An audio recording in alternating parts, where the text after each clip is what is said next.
They were shocking. They were horribly gruesome. They were bloody. People were being chopped up and battered with axes.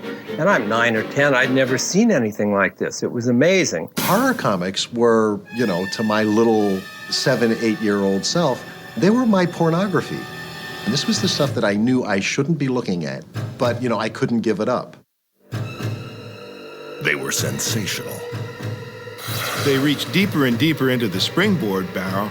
The stories got bloodier and bloodier. Did it go overboard? Yeah, I think so in a couple of spots. I didn't write it, but I drew it. And I felt very bad about that. Mothers and fathers say, I don't want my kid to read that. They were controversial. Well, do you think that this cover is in bad taste? And Bill said, no, I don't think so. How would it be in bad taste? And he said, well, if you showed the gore, drop dripping from it. And they nailed him with that. And ultimately, they were outlawed. I think they were all completely shocked when the Senate subcommittee came forward and said, you people are the cause of juvenile delinquency. The horror comics were a very convenient target, and the powers that be took advantage of that.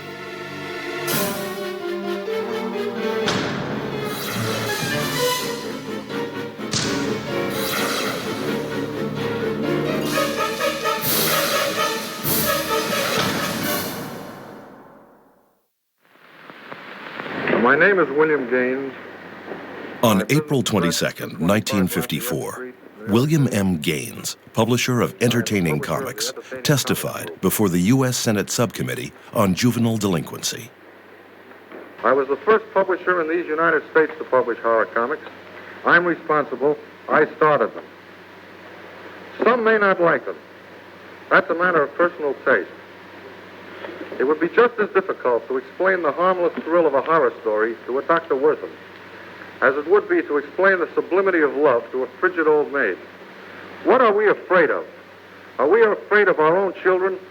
Do we forget that they are citizens too and entitled to the essential freedom to read? Or do we think our children so evil, so vicious, so simple-minded that it takes but a comic magazine story of murder to set them to murder, of robbery to set them to robbery? Just 4 years earlier, Gaines had revolutionized the medium by launching a new trend in comic books: horror. E.C.'s graphically gory tales, while immensely popular with readers, would soon draw the wrath of both parents and politicians and threaten to destroy the entire comic book industry.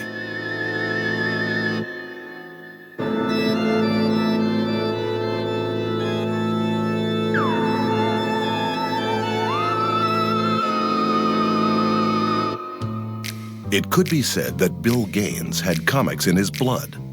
His father, Max, was a pioneer in the medium, creating the first comic book, Famous Funnies, in 1934.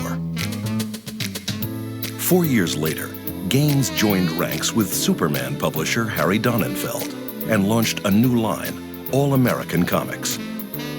Featuring such superheroes as the Green Lantern and Wonder Woman, the AA line was extremely popular, with sales soaring to over 8 million copies per month. Comic books made Max Gaines a fortune. In early 1945, he sold his share of All American for $500,000. He created a new company, Educational Comics, or EC, which published such sedate titles as Picture Stories from the Bible. Not surprisingly, EC's sales languished near the bottom of the industry. Educational comics were pretty much like educational everything. Nobody wanted to buy them. That's why slowly but surely educational comics morphed into entertaining comics. Max Gaines changed his company's name and direction, but not its fortunes. Sales continued to lag as children ignored EC in droves. Bill Gaines also wanted nothing to do with his father's comic books. In fact, Bill wanted no part of the family business. Max Gaines had an explosive temper, and Bill often found himself the target of his father's wrath. From all accounts, the relationship between Bill Gaines and his father was a very hard one and a little bit abusive on the edge. Max Gaines had built his comic book company out of nothing, and was very impatient with artists and writers, and apparently with his son as well. He considered Bill the world's biggest klutz. And Bill often tried to live down to that. Max constantly said to Bill, "You'll never amount to anything." Bill did his best to stay out of his father's way.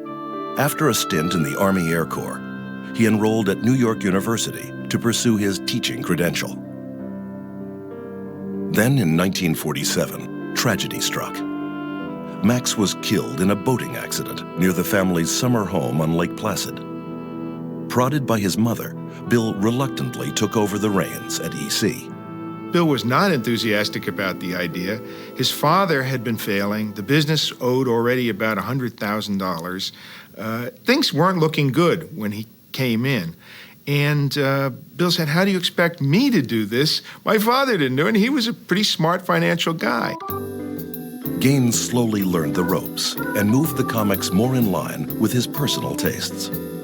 A turning point came in March 1948 when a 23-year-old artist named Al Feldstein knocked on the door at EC. I went down to see Bill Gaines, and I showed him the stuff I'd been doing, and he was very intrigued with them.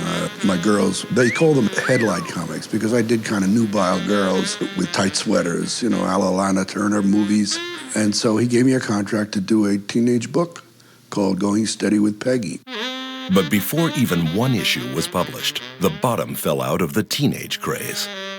Feldstein agreed to tear up the contract and began working on EC's other titles, imitations of then-popular romance, western, and crime comics. After a few years of doing this follow-the-leader thing, Feldstein and Gaines realized that this was not the way to go, and they realized that they had a common love of the old sort of lights-out, inner sanctum radio shows. Ionized Yeast presents Lights Out, Everybody. Lights Out brings you stories of the supernatural and the supernormal, dramatizing the fantasies and the mysteries of the unknown. One of the things that I was always fascinated with was the old radio horror shows from Arch Obler, like The Witch's Tale and Lights Out and Inner Sanctum. And I said, why don't we do kind of gothic horror and comics, scare the pants off the kids? Eager to take the company in a new direction, Gaines agreed to test the waters of horror. Feldstein wrote two stories, The Crypt of Terror and The Vault of Horror, which ran in EC's crime comics. Sales improved overnight. Gaines immediately canceled EC's current line and launched what he called a new trend in magazines.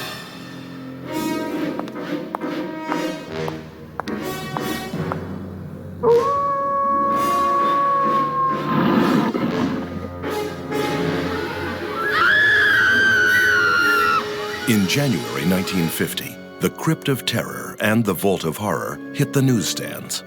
Two other titles, The Haunt of Fear and Crime Suspense Stories, soon followed. After 3 issues, Gaines changed the title of The Crypt of Terror to Tales from the Crypt.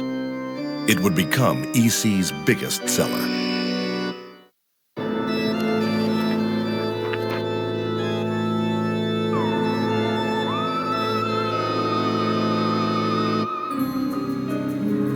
Early stories featured standard scare fare, such as mummies, vampires, and haunted houses. Gaines and Feldstein soon developed their own signature, simple tales of good and evil, which culminated in an ironic and usually deadly ending. Every one of those stories would have a twist. Most of those twists were the just dessert twists. That is, whenever there was a really bad person in these comics, they would indeed get their comeuppance, usually in the same way they were delivering it to others. In one story, titled Taint the Meat, It's the Humanity, a mild-mannered butcher named Zach Gristle tries to boost profits by selling spoiled meat to his unsuspecting customers. Pack your things, Sarah. We're leaving town. You're in trouble. They found out. I warned you not to sell horse meat. It's worse than that, Sarah. 4 people are dead already. I sold them tainted meat. You what? You're a murderer! I did it for us, Sarah. For you and me and Junior. Junior? He's eating at Herbie Horton's house. Horton? She bought some of it. I feel sick, Mommy. Junior, baby. He's dead, Zach. Dead. You killed him too. Our son. Sarah, put down that knife. Good Lord. Tainted me? Tainted me? Anyone? E.C. pioneered dozens of new and ghastly methods of comeuppance. Villains were eaten by ghouls, skewered on swords, buried alive, stuffed down garbage disposals, even southern fried. It gave new meaning to the term, an eye for an eye. In EC Comics and in much of horror, there's a code that allows the bad guy or the evil force or whatever it is to be, if not vanquished, at least put at bay at the end so we can walk out safely. Gaines and Feldstein mixed their horror with an element which would become an EC trademark, humor. Its source was quite often the story's narrator, a device they also borrowed from an old radio show. I had remembered the old witch in The Witch's Tale. And I remember her cackling and laughing and saying, I'm 103 years old today, Satan, and I've got a scary story to tell all my listeners. And now, Satan, if everybody'll just douse out them lights and make it nice and dark, we'll get right down to business. Draw up to the fire and gaze into them bugs. Gaze into them deep. Feldstein created a trio of ghoulish hosts who welcomed readers into the world of the macabre, the Crypt Keeper, the Vault Keeper, and the Old Witch. Peanuts, popcorn. Yep, it's your feeder of foul flavors, the Old Witch cooking again. Got a circus recipe for you this time. The humor was a very vital element of these books because if you took these stories out of context, some of them were pretty grisly and some of them were not children's fare.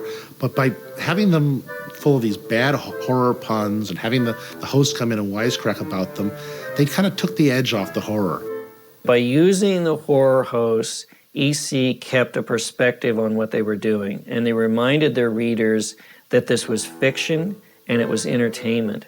Certainly it was entertainment.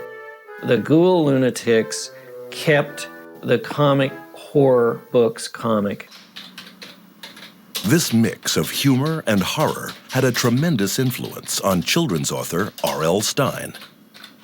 When I started writing these scary books for kids, I thought back to the EC comics and how much I loved them, and I tried to remember what it was about them that I loved so much. And I remembered that it was that amazing mix of horror and humor. There was always a funny twist. People were always making horrible puns about it. It was funny. And it's sort of what I try to do at a much gentler level in my books. You know, the whole thing was a big joke to Bill. He wanted to publish and have fun and see if he could do stories the way he liked to do it and hope that he made money. Gaines succeeded beyond his wildest dreams. Although his horror comics didn't match the total sales of Superman, they outsold almost every other comic on a percentage basis, propelling the company into the black. I think Dad was very surprised that they were as successful as they were. He knew that it was something that he liked and enjoyed, but he wasn't quite sure if anybody else would really enjoy it too. So I think he was surprised and very happy.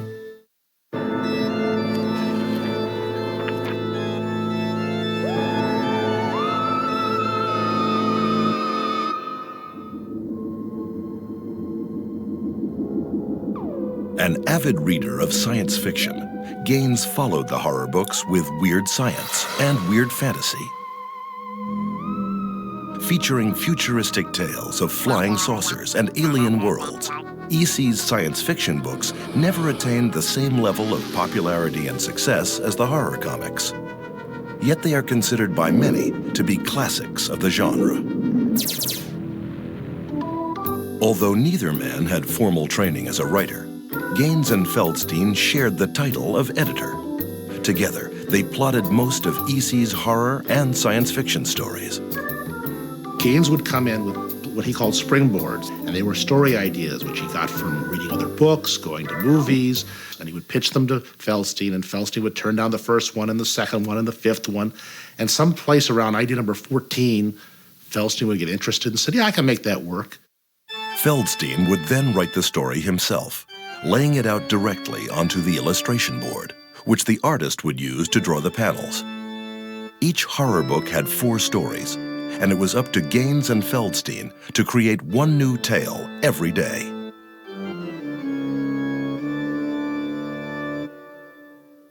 Scrounging for plots, Gaines read everything he could get his hands on, liberally borrowing from some of the best writers in the field. Bill would come in with these springboards. He wouldn't tell me what source they were because he didn't want me to steal the story. And he brought in a couple of springboards for science fiction stories, and I liked 2 of them. And I combined them into something called Home to Stay. But Gaines's springboards turned out to be 2 existing stories by Ray Bradbury, then a best-selling author. Bradbury noticed the unauthorized adaptation and wrote to Gaines. We got a letter from Ray Bradbury. Hey, you guys, you neglected to pay me my royalties for the 2 stories you swiped. And Bill said, oh, you know, we didn't know how to get in touch with you. And he said, but we'd love to pay you for it. And how about letting us adopt your stories into comics? With Bradbury's blessing, Feldstein would go on to adapt 26 of the author's short stories. Each one became an instant comic book classic. Because he is our premier short story writer, his stories were made to order for EC. Every time you think of one of these stories, you tend to rank it as a masterpiece. Doing the Bradbury adaptations inspired me to be a better writer. And I think that's what EC is really noted for, was that we kind of elevated the level of storytelling to a greater height than had been attained prior in comic books.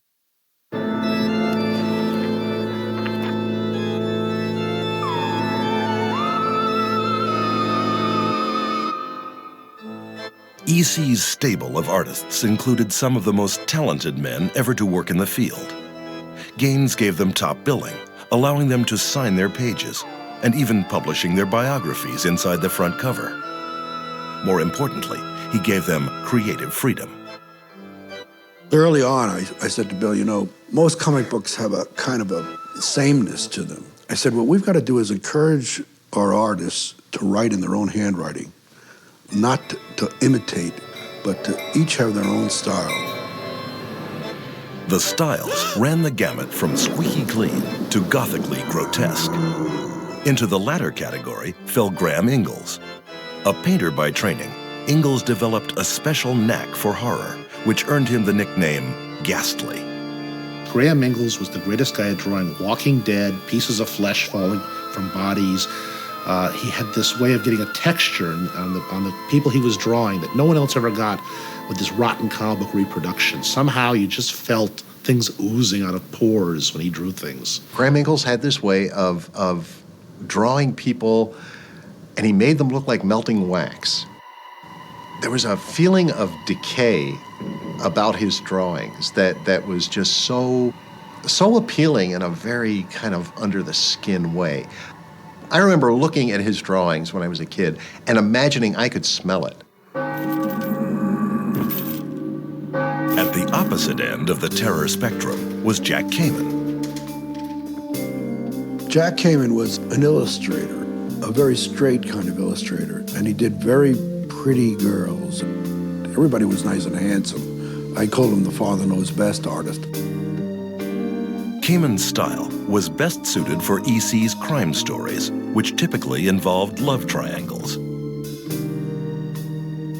EC often borrowed plot elements from James M. Cain, whose novels Double Indemnity and The Postman Always Rings Twice were made into very successful movies. Fix everything for us. What? Pray for something to happen to Nick? something like that. Both Postman and Double Indemnity featured a gorgeous wife who plotted with her boyfriend to kill her husband. Kamen stories usually included both of these elements. I'm going to kill her, Jean, just like you want. I've made up my mind. It's the only way, darling. The only way.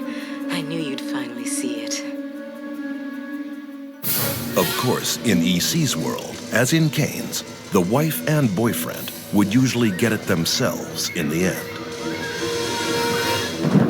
Somewhere in between the styles of Ingalls and Kamen fell EC's other main artists, Johnny Craig and Jack Davis. Craig, the senior member of the staff, was one of the few artists who also wrote his stories. He became the man behind the Vault Keeper, illustrating all of the covers for the Vault of Horror. Johnny Craig's characters had these severe perspiration problems whenever anything bad happened around them. And you could kind of feel that through the page. You almost felt the page would get damp from all that sweat dripping on it. Unlike Feldstein and Gaines, who often poured on the gore, Craig focused on the terrors of the mind, the psychological aspects of horror.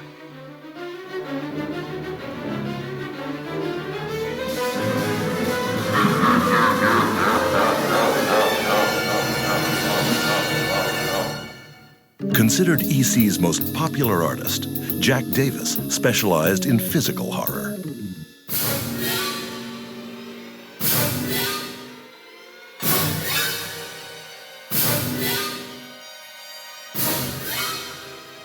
But Davis, who would later become a highly successful humorist and commercial artist, also had an inherent comic style.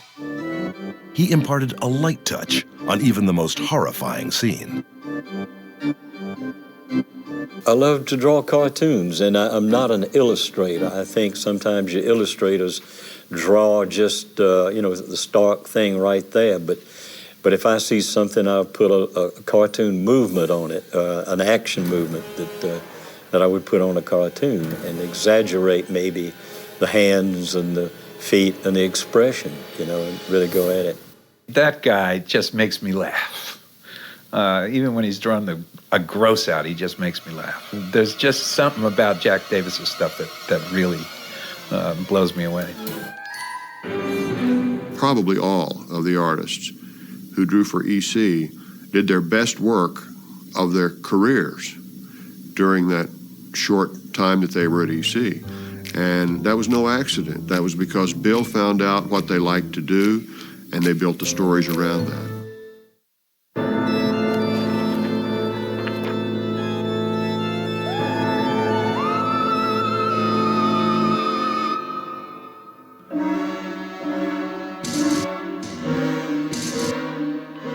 2 years into their reign of horror, Gaines and Feldstein continued to blaze new trails. In 1952, they launched a new title, Shock Suspense Stories, which featured a series of stories they called Preachies, moralistic tales which took on some of the most explosive issues of the day. What does it say, Dave? It says, "Don't move in, Jew. You'll be sorry. We don't want Jews in this neighborhood." Hate was the story of a group of neighborhood vigilantes who try to scare a Jewish family out of town. The situation spirals out of control, and the family is killed. The leader of the vigilantes, John, later makes a shocking discovery. I never intended to tell you, John. I never had to. Yes, you're adopted. Ma! Your parents were Jewish. Suddenly, the roles were reversed, and the hater becomes the hated. John gets to experience his bigotry firsthand. Can't you see how wrong we've been? Scram, Jew! I think Dad liked to be cutting edge. I believe that by touching on areas such as anti-Semitism was just his way of pushing the envelope a little, seeing how far he could go. I was stunned by the implications of many of the stories they did. These were adult themes. And in a way, they were more shocking than the horror stories because they dealt with reality in a very direct way. Gaines and Feldstein also turned the spotlight on race relations, a topic which, in the early 1950s, was just beginning to bubble to the surface of public discussion. He's come home, Andrew. Our Joey's come home, a hero. The whole town's proud of him, Marcia. The whole town. Look at him. But Joey learns that Hank, the soldier who saved his life by jumping on a live grenade, was not good enough to be buried in the town cemetery. In the story's final page, Joey confronts the people of his hometown. I had a buddy in Korea. We fought for democracy together. He gave his life for that cause. But when his body was sent back here, it wasn't good enough to be buried in Fair Lawn Cemetery. It wasn't good enough because its skin wasn't the right color. What did he die for? What did I give my arm for? You say you're proud of me? Well, I'm not proud of you. I'm ashamed. I'm ashamed of you and for you. We were kind of appealing to better our society, and there were people out that didn't want to better our society. They wanted the status quo. In 1952, EC launched a new kind of comic book that would tackle the status quo head-on. Its title was simply Mad. Masterfully written and edited by Harvey Kurtzman, Mad initially spoofed EC's own comics. Kurtzman soon turned his sights to other targets, and Mad became a runaway hit. I think the third issue or so did The Lone Stranger, and then the one where Mad really took off was Super Duper Man. He did a takeoff of Superman, and it was hysterical, and that was the beginning of Mad. By 1953, Bill Gaines had become one of the most successful publishers in the comic book industry, disproving his father's prophecy that he would never amount to anything. He was very, very proud that he was able to prove his dad wrong and, turn a business that was suffering into an enormous financial and creative success.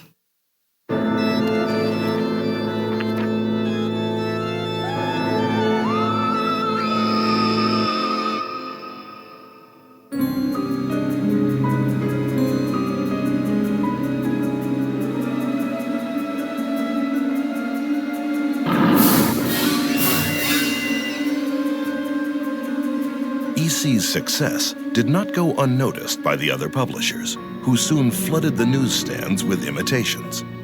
By 1953, nearly a quarter of all comic books sold dealt with horror. Gaines, once the trend follower, was now the trend setter. The other companies did try to copy EC, but I think that they missed the point. They made the mistake of thinking that it was the gore and the sensational element that made these comic books successful. So, of course, they upped the ante on the gore. This constant competition and one-upsmanship forced Gaines and Feldstein to raise the level of violence in their stories.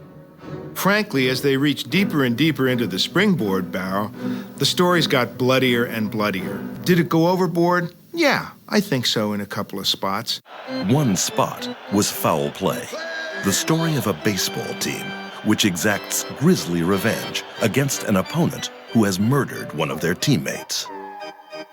There's no doubt about it. Satin's our murderer.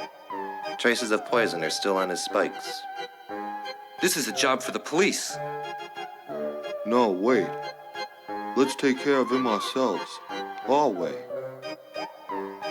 On the last page, the killer is dismembered and his body parts used as baseball equipment. I think it's kind of a natural phenomenon to try and top yourself. And yeah, we did step into what might be called extremes in some of the stuff we did, where we became a little gorier than we should have. I didn't write it, but I drew it. And I felt very bad about that. And of course, everybody really jumped on that because it was awful. But nowadays, it would be nothing. Those days, I guess it was really something that mothers and fathers say, I don't want my kid to read that.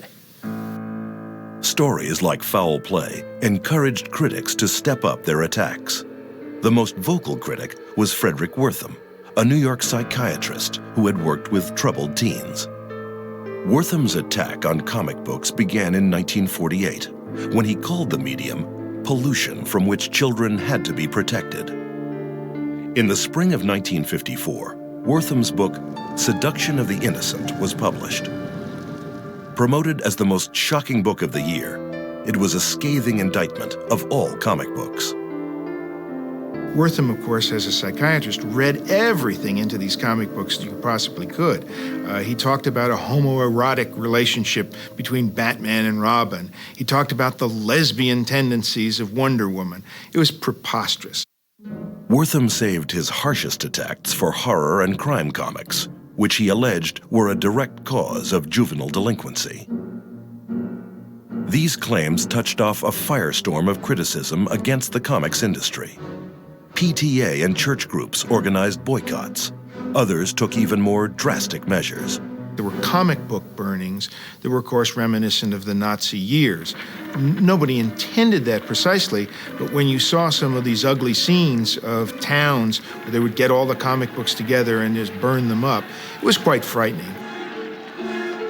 The controversy quickly drew the attention of political leaders, and the U.S. Senate Subcommittee to investigate juvenile delinquency agreed to look into the matter. Led by Tennessee Senator Estes Kefauver, the panel held hearings in New York City on April 21, 1954. The star witness was none other than Dr. Frederick Wortham. It is my opinion, without any reasonable doubt and without any reservation, that comic books are an important contributing factor in many cases of juvenile delinquency. Wortham worked from an improper premise. That is, he decided that the troubled children that he was analyzing read comic books. Therefore, that was a source of their trouble. And of course, there were plenty of children reading comic books who were leading perfectly normal lives, and in fact, most of them were very happy. As adults, we get to a certain age, and all of a sudden we stop being inside, we stop wanting to take chances. We start being more afraid of the world, and we start protecting our children. We don't realize what it was like to be a kid. And so here comes Seduction of the Innocent. Claims that these comic books are going to turn us kids into juvenile delinquents. Well, poor guy, I have news for him. They turned me into a movie director. I didn't become a juvenile delinquent. This guy is dead wrong. Dead wrong. My name is William. Although many of the attacks were directed at other publishers, Bill Gaines asked for and was granted permission to testify before the committee. I was the first publisher in these United States to publish horror comics. I'm responsible. I started them. Some may not like them. That's a matter of personal taste. It would be just as difficult to explain the harmless thrill of a horror story to a Dr. Wortham as it would be to explain the sublimity of love to a frigid old maid. My father was proud of the comics he published, and I'm proud of the comics I published. Gaines defended his books on the grounds of free speech. He told the committee that he felt constrained only by the limits of good taste.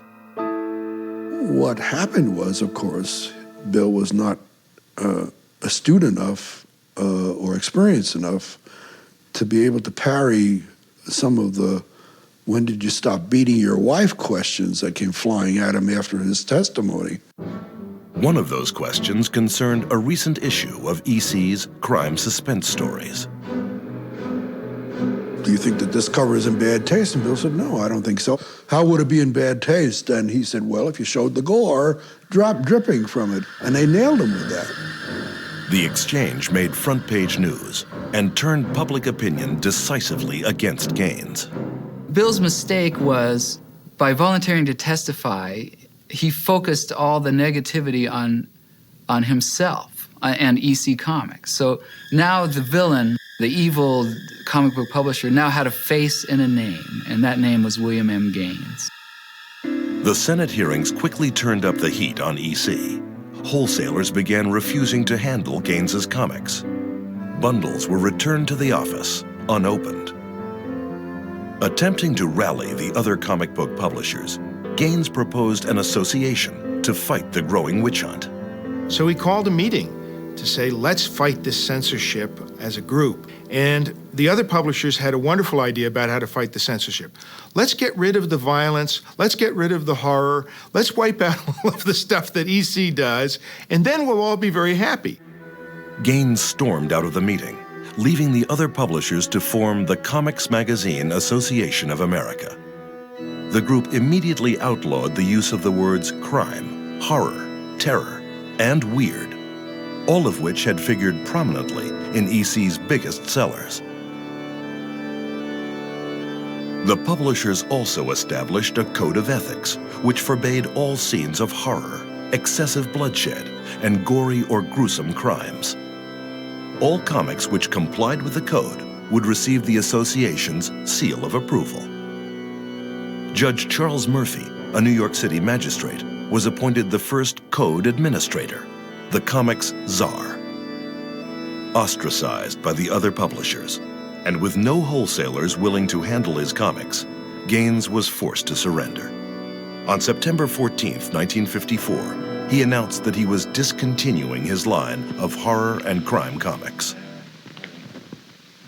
I, for one, do not believe, and never have believed, that comics are a cause of juvenile delinquency. I've taken this action based on a premise which has never been proven.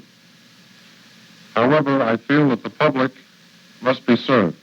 If this is the way the public wants it, this is the way it'll have to be as far as I'm concerned. I was too young to pay attention to the Kefauver hearings. All I knew is that one day I couldn't find my EC comics anymore. And I was left with, Superman and Batman and, whatever was left. They were good, but it wasn't the same.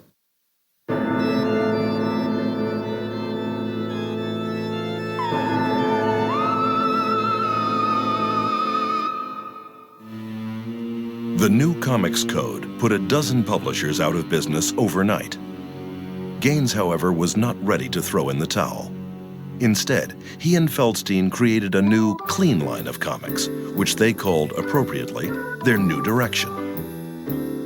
Although they refused to join the association, EC's new comics stuck to the letter of the code.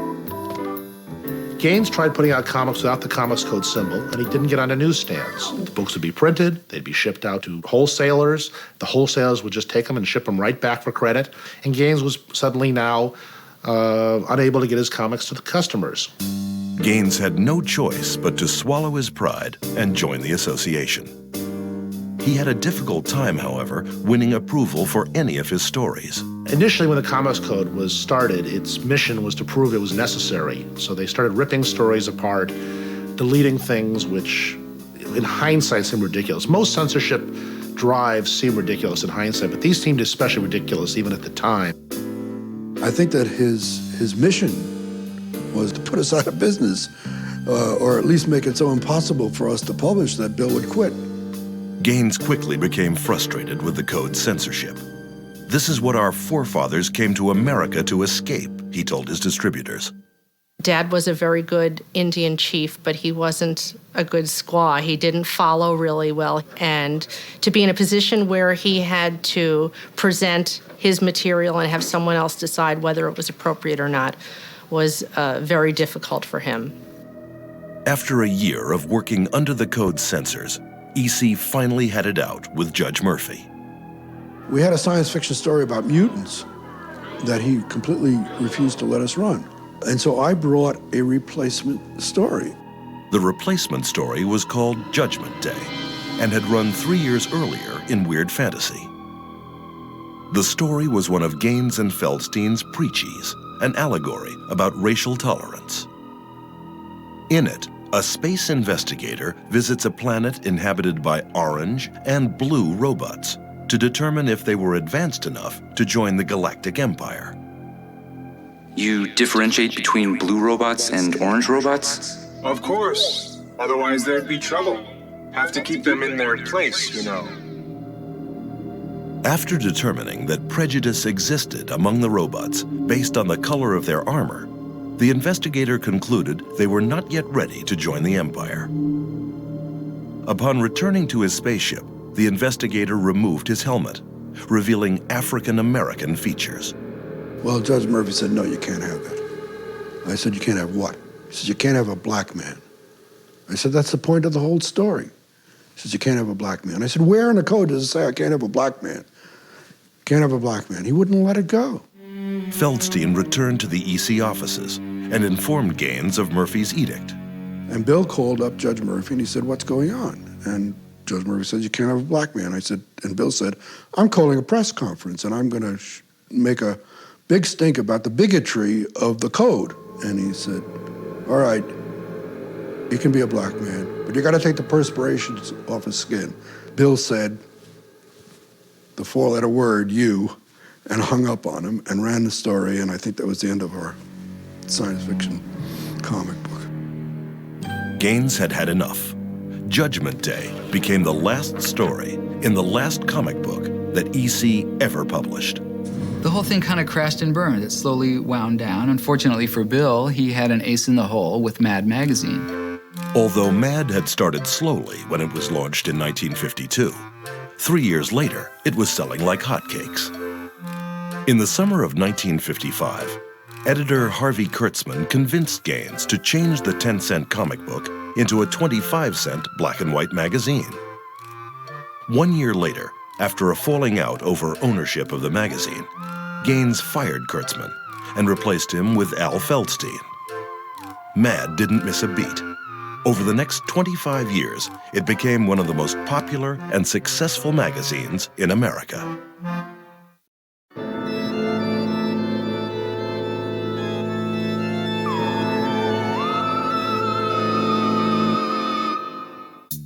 In the mid-1980s, the Cochrane reprints caught the attention of several Hollywood producers, including Joel Silver, who had produced such hits as Lethal Weapon and Die Hard. I remember as a kid, I would devour these comic books. I mean, they were scary, they were funny, they were just so special. There was nothing else like them. So we pursued Bill Gaines, and we said we'd like to get the rights to Tales from the Crypt. Silver, together with partners David Giler and Walter Hill, optioned the rights with the idea of producing an anthology film. Directors Richard Donner and Robert Zemeckis eventually became partners in the project. In the late 1980s, the group abandoned the idea of a feature film and decided to turn Tales from the Crypt into a television series. The pilot episode, directed by Robert Zemeckis, was based on a story in which a homicidal maniac, dressed as Santa Claus, terrorizes a woman who has just killed her husband. During production, Silver and Zemeckis sought advice from Bill Gaines. When we showed the rough cut to Bill, he said at the end of the show, she should be screaming her head off. Oh, Carrie, thank goodness. See, Mommy? I told you Santa would come, and he didn't even have to come down the chimney. I let him in.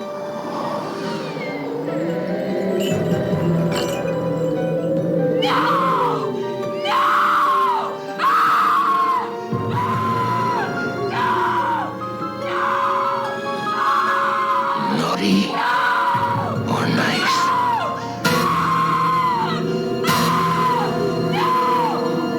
He was absolutely involved in the creation of the first episode. And we always looked at that episode as a template for all future episodes. The series producers, all fans of the comic books, remained faithful to the EC spirit. If you read the stories in the comic book and then you see our versions of the stories, they're very true to them. I mean, we really didn't take a lot of liberties, and we tried to kind of capture, the images from the comic book and use those images almost like a storyboard for the shows. The series also brought to life Gaines and Feldstein's horror host, the Crypt Keeper. We all felt it was very important that the Crypt Keeper be a part of the show, because we loved the notion of this little weird guy who was funny and scary. He could make you laugh, but he could kill you. Although he bore little physical resemblance to his comic book counterpart, the animatronic Crypt Keeper did speak in the same punning patter. Greetings, infestors.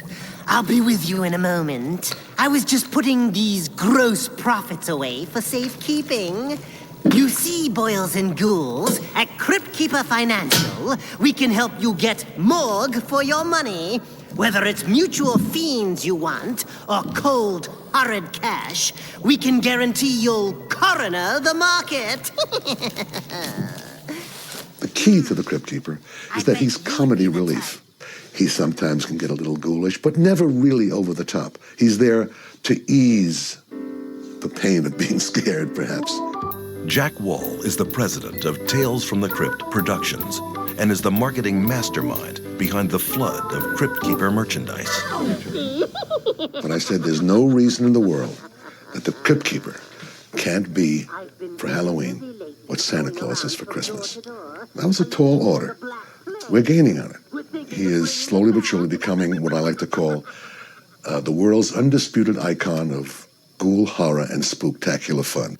It was just exciting that we were able to create this kind of whole, world out of these very secret, special, magical comic books.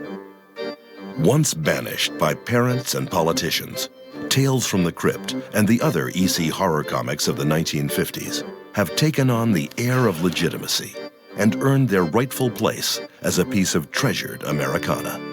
What's amazing is how much the EC books are remembered. There were hundreds and hundreds of comic books coming out every month in the 50s that no one remembers, that no one collects, that no one bases current fiction on inspirations of. And yet these EC books seem to have crept into the sensibilities of a whole generation or two.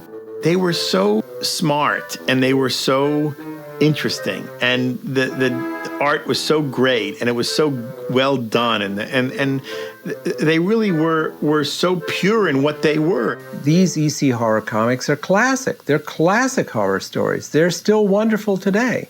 And I think this is why people love them. They haven't dated at all. I think EC comics are the greatest comics ever invented because they dared to be appalling and funny and crazy and witty, all in one big wild ball of human commentary.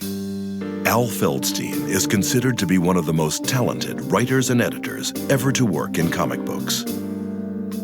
He retired from Mad Magazine in 1984 and now lives on a ranch in Montana, where he paints wildlife scenes and recreations of his famous horror and science fiction covers.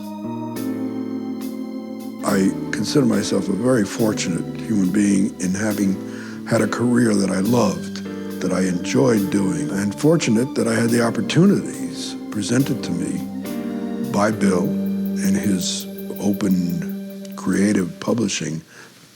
He had a great capacity for letting people with talent shine, and for that I'm eternally grateful. William M. Gaines died in 1992. To the general public, he is perhaps best remembered as the colorful and iconoclastic publisher of Mad.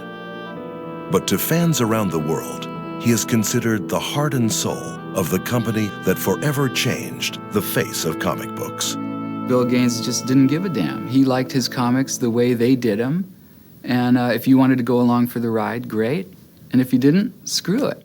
He was absolutely thrilled with the support from EC fans. You know, he came into the business not knowing anything about the comic book industry, and he just did what he liked. And he was amazed to find that everyone else liked it too. Like her father before her, Wendy Gaines Bucci has taken over the family business and has become the guardian of the EC legacy. When I was younger, EC didn't really mean a whole lot to me. I just knew it was something that my dad had done at one time. And as I grew older and started to become familiar with the material and read the old comic books, I realized he was a genius and I never knew it. He was way ahead of his time and created something that he was very proud of and we were all very proud of as well.